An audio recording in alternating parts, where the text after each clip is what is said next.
Donc, je m'appelle Trinidad, je suis aide-soignante à l'Institut Claudis Regaud à Toulouse depuis 15 ans. C'est un centre anti-cancer. Nous sommes de droit privé à but non lucratif. Je suis responsable des ateliers serrurerie sur l'hôpital Purpan-Haut. Ça fait 4 ans que je suis faisant fonction au grade aujourd'hui de maître ouvrier. Donc j'encadre une équipe de 5 techniciens et je m'occupe aussi de faire intervenir des prestataires externes sur des opérations auxquelles on ne peut pas répondre par manque de personnel.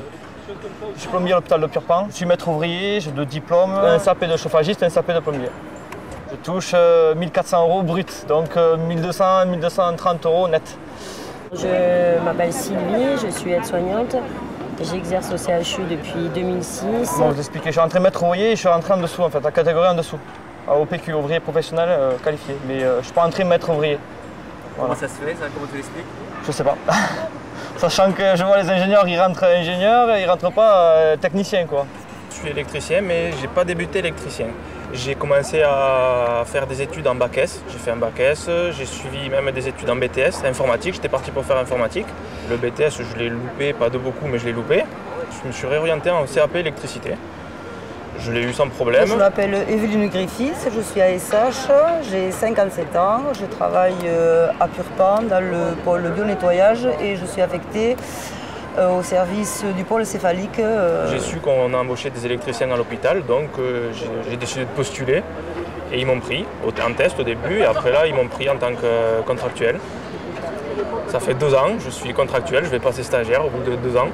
On a vraiment la sensation d'être la dernière roue du carrosse, nous, la catégorie C. Je suis mandataire judiciaire, c'est-à-dire délégué aux tutelles désigné par le directeur de l'établissement. Il faut un bac+2 pour pouvoir prétendre à la formation. On sort avec un bac+3 et on n'est pas reconnu. Les salaires ont été gelés. Moi, je suis en fin de carrière, ça fait plus de 10 ans que je suis à l'échelon 11 et je n'aurai rien de plus. Rien, mais rien de plus, même pas une miette. Alors moi je suis en haut de la catégorie C, je ne peux plus augmenter, sauf si avec ces assises on arrive à bouger. Je gagne en net 1 700 €, alors que je travaille avec des avocats, des juges, et voilà. Mais je suis adjoint administratif depuis. Alors j'ai commencé par être aide-soignante, mais voilà, je suis adjoint administratif depuis, je sais pas, 20 ans, une vingtaine d'années. Évidemment qu'on fait plus attention à eux maintenant, il faut bien s'occuper de chaque catégorie, même si toutes les catégories veulent être confondues et tout le monde a les mêmes revendications de salaire, de conditions de travail, mais on s'attache beaucoup aux catégories C qui sont quand même un peu minoritaires dans un hôpital et auxquels on pense toujours en dernier. Dans les recrutements, de plus en plus, ils sont faits sur la base d'un BTS. Je sais qu'aux admissions, on demande maintenant un BTS et qui n'est pas reconnu du tout en termes de salaire. Et comme compensation, on va la titulariser. Maintenant, la titularisation, elle sert aussi un petit peu à compenser une carence de reconnaissance salariale. C'est la tendance générale, qu'on soit privé, public, c'est la tendance générale. Hein. Depuis qu'on est passé à la T2A, dont vous avez entendu parler, il faut faire du chiffre, c'est tout. Donc sur quoi on va rogner? Sur la masse salariale, tout simplement. À l'heure actuelle, je sais que j'ai un loyer de 600 € et avec 1250 €, ça va, c'est un peu trop juste, quoi, je pense. Et tu estimes qu'il te faudrait combien pour vivre correctement? En net, il me faudrait, ça serait bien d'avoir 1500 au minimum, quoi. Pour survivre, je vais pas non plus... Sans faire de folie. Sans faire de folie, exactement. Déjà que la prime, si tu es malade, tu l'as pas. Donc faut pas être malade, sinon tu l'as pas. Moi j'en suis à 1500 par mois, j'arrive à faire 2 week-ends ou 1 week-end par mois. Disons que pour faire clair, on est le combien là, le 18, je dois être aide. Voilà, c'est tout quoi. Donc on se pose pas de questions, on sait qu'on n'a pas.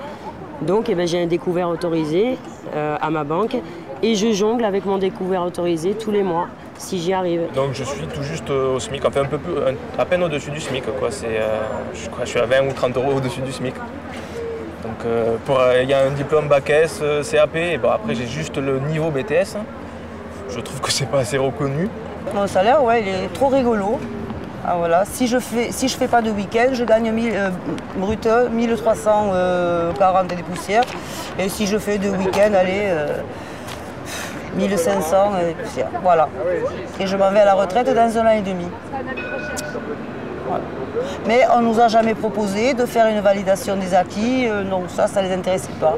Ou alors, si on voulait la faire, c'est à nous aller à faire la démarche, à aller chercher les papiers, à remplir les papiers, à retrouver les cadres avec lesquels on a travaillé. Ça veut dire que moi, les cadres, il fallait peut-être aller les chercher à Garonne dans les lits. Donc non, on n'a pas été aidés. L'administration ne nous a pas du tout aidés. On en est tous au même point. À ce niveau-là, dans la santé, on en est tous au même point. C'est là où on se rejoint.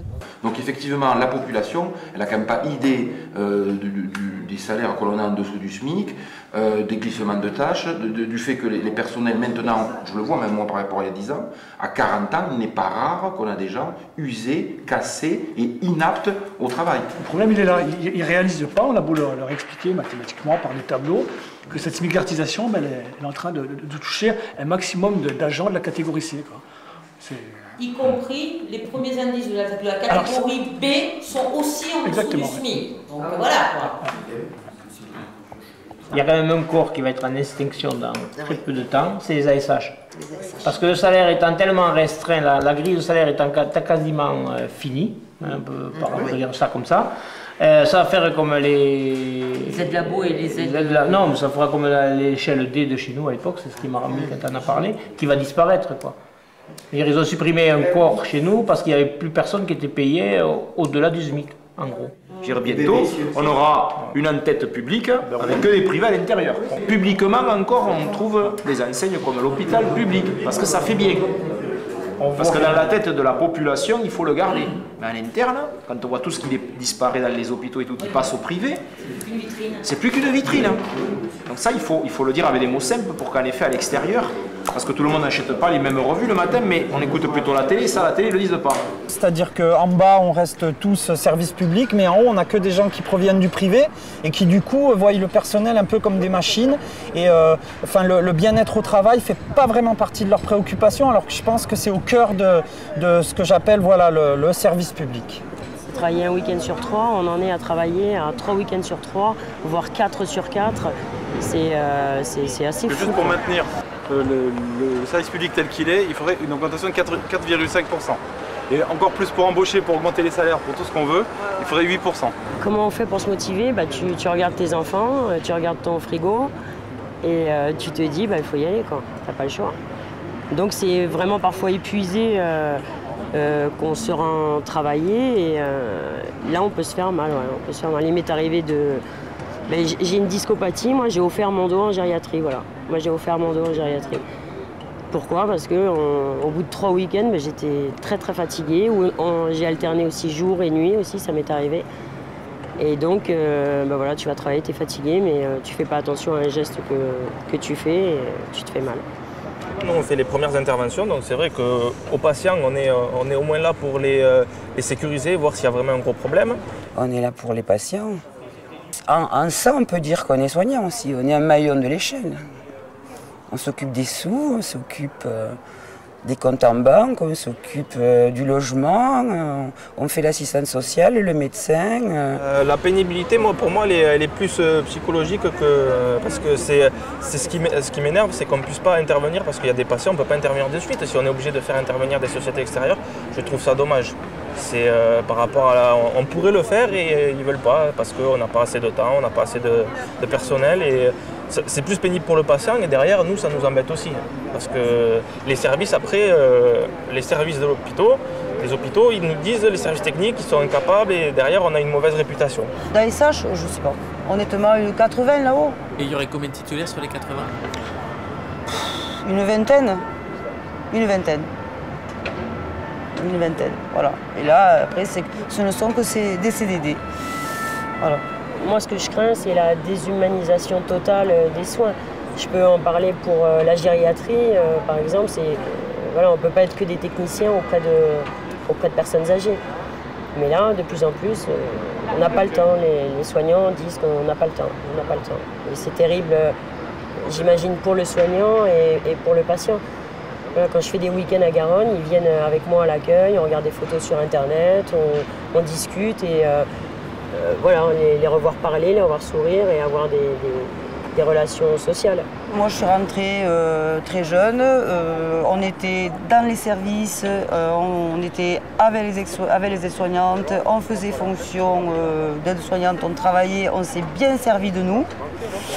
Et une fois qu'on en a eu marre de nous, eh ben, on nous a balancé dans un pôle bio-nettoyage, le pôle bio 33, où tout se dégrade. Voilà, on tourne, aujourd'hui tu es sur ce site, demain on t'appelle, tu es sur l'autre. Qu'est-ce que tu peux suivre ton boulot? Tu ne peux pas le suivre, c'est pas vrai.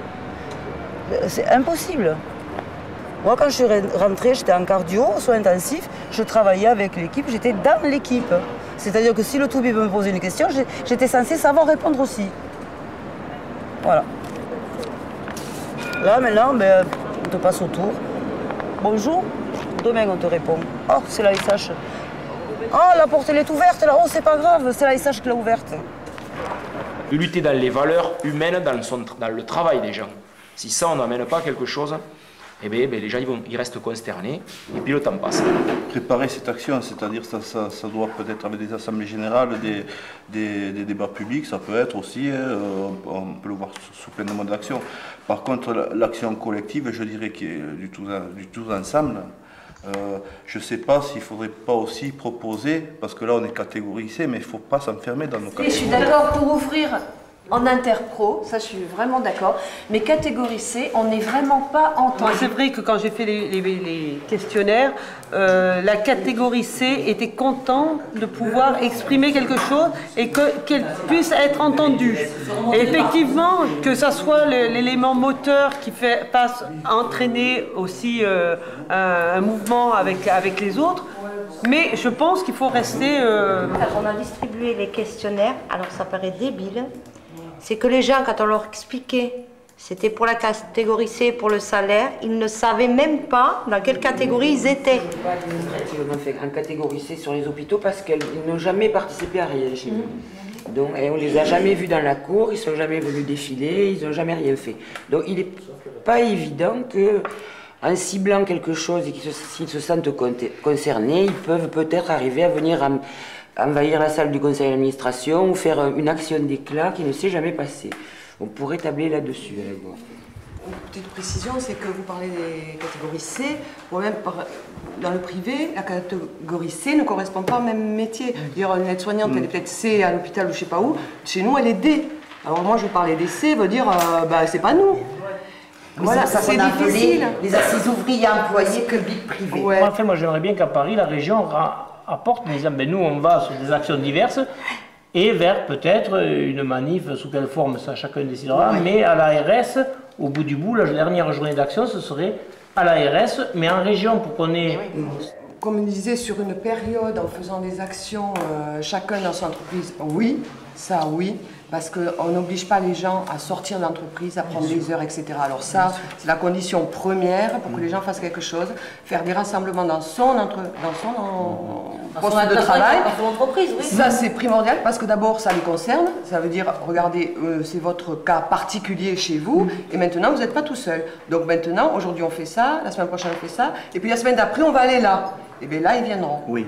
Je pense que si on prévoit des dates à l'avance, parce que c'est sûr que la négociation ne va pas se faire du jour au lendemain, hein, même si on est reçu par le ministère de la Santé, est-ce qu'il ne serait pas judicieux de prévoir plusieurs dates assez rapprochées, c'est-à-dire pas une fois tous les 2 mois ou tous les 3 mois, mais à savoir pourquoi pas une fois par semaine, que dans chaque région, ça se déplace à l'ARS ou à Paris au ministère de la Santé, mais que ça soit assez rapproché. De le mener un peu comme ça, pour faire sur une période d'action.